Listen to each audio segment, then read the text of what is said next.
বাবা তোমার দরবারে সব পাগলের খেলা, হায় হায় বাবা তোমার দরবারে সব পাগলের খেলা। হরেক রকম পাগল দিয়া মিলাইছো মেলা, হরেক রকম পাগল দিয়া মিলাইছো মেলা। বাবা তোমার দরবারে সব পাগলের খেলা, বাবা তোমার দরবারে সব পাগলের খেলা। আরে প্রতি বছর চৈত্র মাসে বাবা তোমার রোষ আসে, প্রতি বছর চৈত্র মাসে বাবা তোমার রোষ আসে। হাজার হাজার পাগল এসে মিলে যায় মেলা, হাজার হাজার পাগল দিয়া মিলে যায় মেলা। বাবা তোমার দরবারে সব পাগলের খেলা, হায় হায় বাবা তোমার দরবারে সব পাগলের খেলা।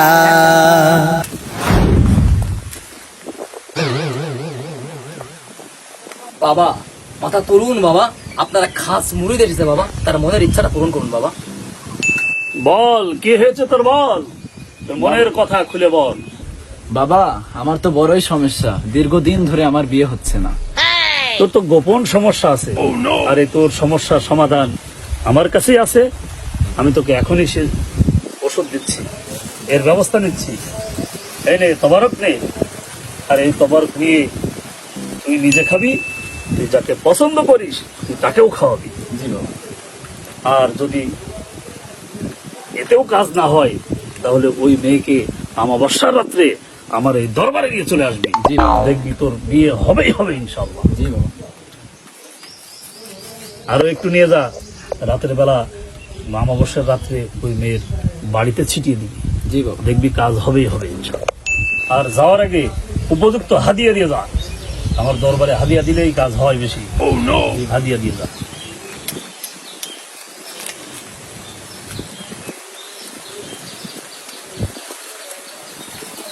যা বাচ্চা যা। বাবা বাবা আমাদের ব্যবসা তো খুব সুন্দর হচ্ছে। দেখ খেলা তো শুরু, আমার সাথে থাক তাহলে বুঝতে পারবি তাই তো দেখছি। ব্যবসা কেমন চলে। খেলা কেবল শুরু করলাম তো। বাবা, ও বাবা, বাবা, ও বাবা, একটু তাকান বাবা আমার দিকে, একটু নাক নজর তাকান। আমার 5 বছর ধরে বিয়ে করছি, কোনো বাচ্চা কাচ্চা হচ্ছে না বাবা, একটু নাক নজর তাকান আমার দিকে। শোন, তুই যদি বাচ্চা পেতে চাস তাহলে তোর বউকে আগামী অমাবস্যার রাত্রে আমার এখানে 1 সপ্তাহ রেখে যেতে হবে। কেন বাবা? তোর বউকে জলসা করানো লাগবে। আচ্ছা বাবা, আচ্ছা। আর তুই 1 সপ্তাহ পরে এসে তোর বউকে নিয়ে যাবি। তারপরে যে বাড়িতে গিয়ে দেখবি তোর বাচ্চা কাচ্চায় ঘর ভরে গেছে, তোর বাচ্চা ট্যাঁ ট্যাঁ করে কান্নাকাটি। আলহামদুলিল্লাহ, তাহলে তো ভালোই হইলো বাবা, আমি তো এটা চাচ্ছিলাম বাবা। তাহলে কি কিছু দেওয়া লাগবে বাবা নাকি? হ্যাঁ, উপযুক্ত হাদিয়া দিয়ে যা। ও আচ্ছা বাবা, এই যে বাবা। আমি না, ওর কাছে দে। আচ্ছা বাবা, যাই। যা বাচ্চা যা, ওর কাছে রাখ, যা। বাবা ব্যবসা তো জমে যাচ্ছে বাবা।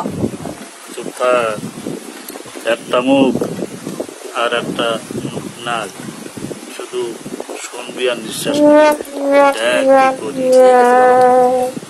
মুহাম্মাদের নাম জপেছিলি, বুলবুলি তুই আগে। আসসালামু আলাইকুম হুজুর। ওয়ালাইকুম আসসালাম। কি মার্শাদ, কেমন আছো?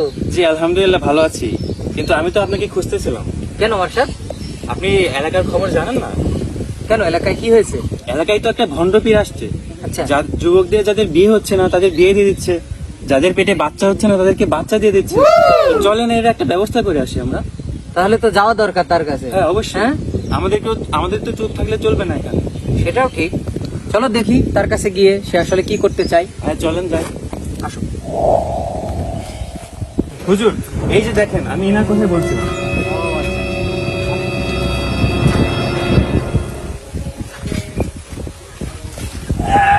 বাবা কারা যেন এসেছে বাবা। আপনারা কারা? বাবা বাবা আমাদের দরবারে কারা যেন এসেছে, একটু চোখ খুলুন দেখুন। আপনি কি করলেন?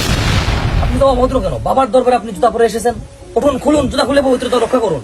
এ সম্পর্কে আমাদের হুজুর কথা বলবে। বাবা উঠুন, চোখ খুলুন, দেখুন তারা কি বলতে চায় বাবা। আরে আপনারা কি মনে করে আসছেন এখানে? কি আর কি উদ্দেশ্যে আসছেন বলেন? আপনার সম্পর্কে কিছু জানতে আসছি। কি জানতে চান? আপনি কি পীর সাহেব? জি আমি পীর। আচ্ছা বলুন, একজন পীর হওয়ার জন্য তার কি কি গুণাগুণ থাকা দরকার? আমি শুনলাম আপনি আমাদের এলাকাতে আসার পরে যাদের বাচ্চা হচ্ছে না তাদের তদবির দিচ্ছেন, বাচ্চা হওয়াচ্ছেন, যাদের বিয়ে হচ্ছে না তাদের বিয়ে দিয়ে দিচ্ছেন।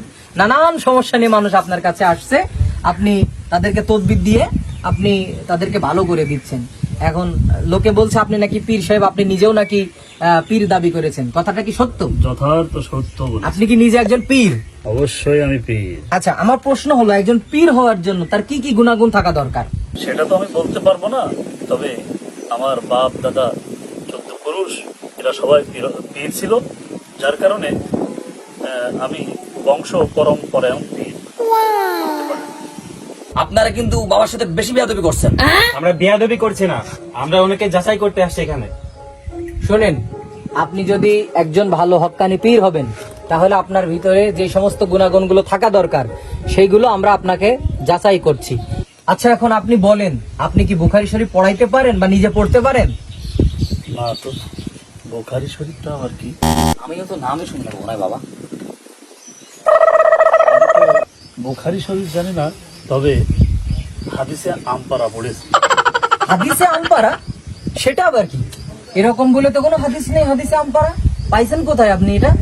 ছোটবেলায় মক্তবে পড়েছিলাম। আচ্ছা, আপনি কি কোরআন সহি করে পড়তে পারেন? হ্যাঁ, সে তো শিখেছিলাম, ছোটবেলায় তো শিখেছিলাম। বলবো একটু বলে আমার পড়া কি একটু শুনবে? হ্যাঁ অবশ্যই। আলহামদুলিল্লাহ রাব্বিল আলামিন আর রহমানির রহিম মালিকি ইয়াউমিদ্দিন। এই এই থামেন থামেন থামেন, আস্তে। আপনি তো সূরা ফাতিহায় সই করে পড়তে পারেন না, আপনি বা নিজেকে পীর দাবি করেন কিভাবে? সেটাই তো ভাই। দেখুন, আপনারা যা করছেন এটা শরীয়ত সম্মত না। আপনারা এগুলো করা বন্ধ করুন। আপনারা যে ভণ্ডামিগুলো করছেন এতে জাতির অনেক ক্ষতি হচ্ছে, এই মুসলিম উম্মার অনেক ক্ষতি হচ্ছে। ইহুদি খ্রিস্টানেরাও আমাদেরকে এই নিয়ে হাসাহাসি করে, ইসলাম নিয়ে তারা ব্যঙ্গ করে, ঠাট্টা করে, আপনাদের মতো এরকম ভণ্ড পীরদের কারণে। অতএব আমরা অনুরোধ করলাম, এ ধরনের ভণ্ডামি কোথাও আর করবেন না। আজকে থেকে তওবা করে সঠিক পথে চলেন, ইসলামের দেখানো সঠিক পথ অনুকরণ করেন। আপনারা আহলে সুন্নাহ ওয়াল জামাতে আকীদায় ফিরে এসে আপনারা সুন্দরভাবে ইসলামটাকে প্রচার করেন, মানুষকে সুন্দরভাবে দাওয়াত দেন।